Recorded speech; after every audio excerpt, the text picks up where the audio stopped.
Bonsoir, voici une nouvelle vidéo puisque la maison évolue. Voilà, comme vous pouvez constater, déjà nous avons les fondations qui étaient faites il y a un bon bout de temps. On a monté un vide sanitaire et maintenant il y a le plancher ourdi qui vient d'être monté. Ce que vous voyez derrière, c'est le polystyrène, ce qui va faire votre isolation. Donc ce polystyrène, il est en plusieurs épaisseurs. Mais ne vous inquiétez pas, puisque justement cette épaisseur et l'épaisseur de ce polystyrène est étudiée par votre technicien qui va faire étude thermique. Donc c'est lui qui va déterminer. Vous, après, vous passez la commande auprès du magasin qui va vous fournir du matériel.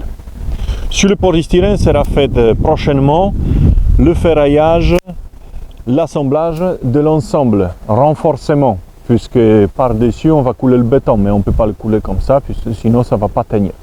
Mais encore une fois, ce n'est pas de votre domaine, de votre ressort.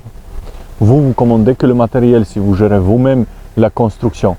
Mais très souvent, si vous passez très souvent 99% du temps, même si c'est vous-même qui gérez, vous êtes votre propre maître d'œuvre, ça sera votre maçon qui va vous le monter maison, qui s'occupe de ça, c'est même pas vous.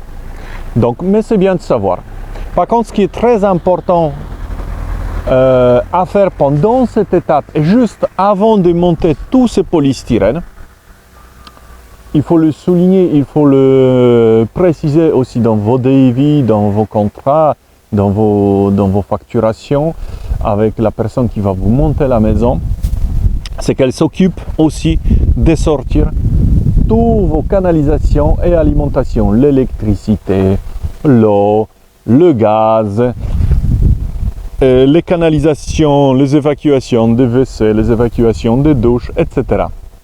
Puisque derrière, si vous devez entrer sous la maison pour le faire ça une fois que c'est fait, je l'avais fait ça une fois, je vous le déconseille. Ici, vous faites ça en une journée et demie. Si vous êtes à 2-3, vous le faites ça en une journée tranquillement. Mais si vous devez le faire dans un vide sanitaire déjà fait, vous passez plus d'une semaine. Donc, c'est du galère, c'est de la punition. Donc pensez à bien stipuler dans les devis avec l'entreprise qui va vous monter votre maison, que les réseaux, les canalisations, c'est eux qui s'en occupent, c'est pas vous. Voilà. C'est bien aussi de monter les eaux pluviales dedans, pourquoi pas, c'est possible. Voilà.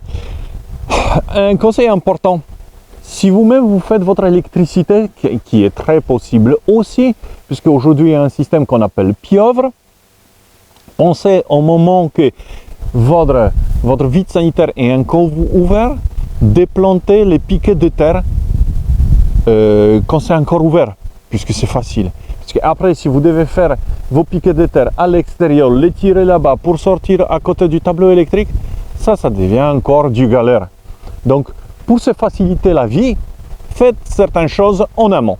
Voilà. Donc, très bientôt, ils vont mettre les renforts, le chaînage, le ferraillage par-dessus et la semaine prochaine, on coule la dalle. Après, il faut qu'elle se repose quelques semaines, au moins 3-4, et on pourra commencer à remonter la maison. Donc, je vous dis à très bientôt pour une nouvelle vidéo.